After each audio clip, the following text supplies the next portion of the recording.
care for the land and the seas to the people near and far.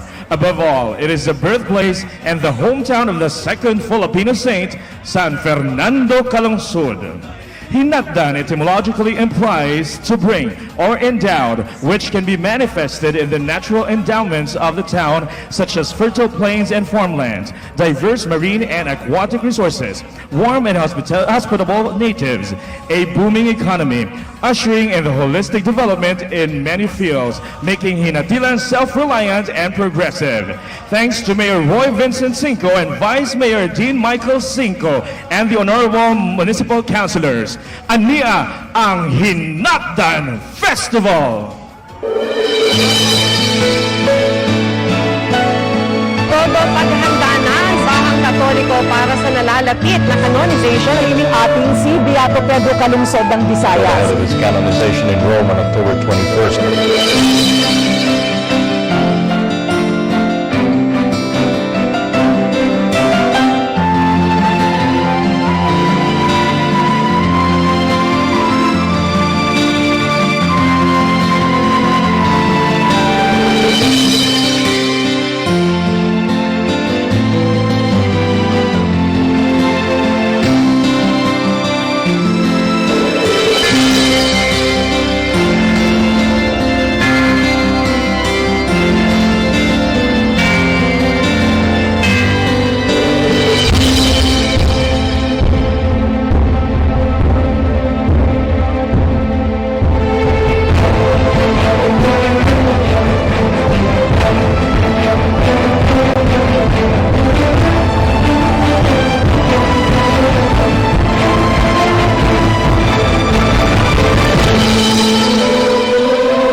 Sa kabataan, martir na balaan, walay di kahadukan, Diyos ang gisaligan. Iyas nga nahimugso sa hinatilan, ihatod ka sa altar sa kasantusan. San Pedro Calungsod sa kabataan, San Pedro Calungsod sa kabisayan. Hinatdan ka, hinatilan! Hinatdan sa hinatilan, hinatdan sa hinatilan, hinatdan sa hinatilan, hinatilan.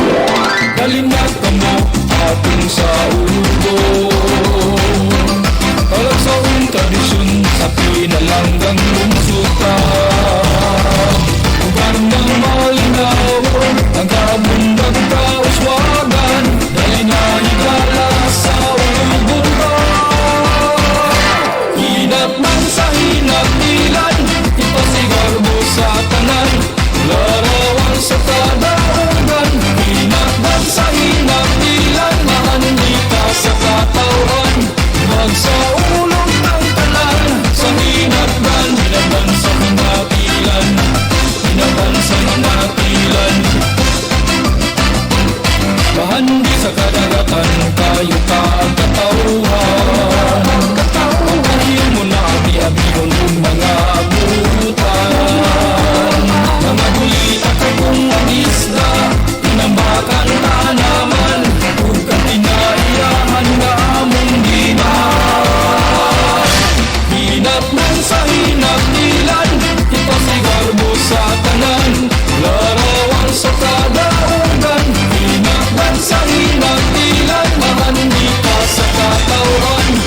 sa hinatilan.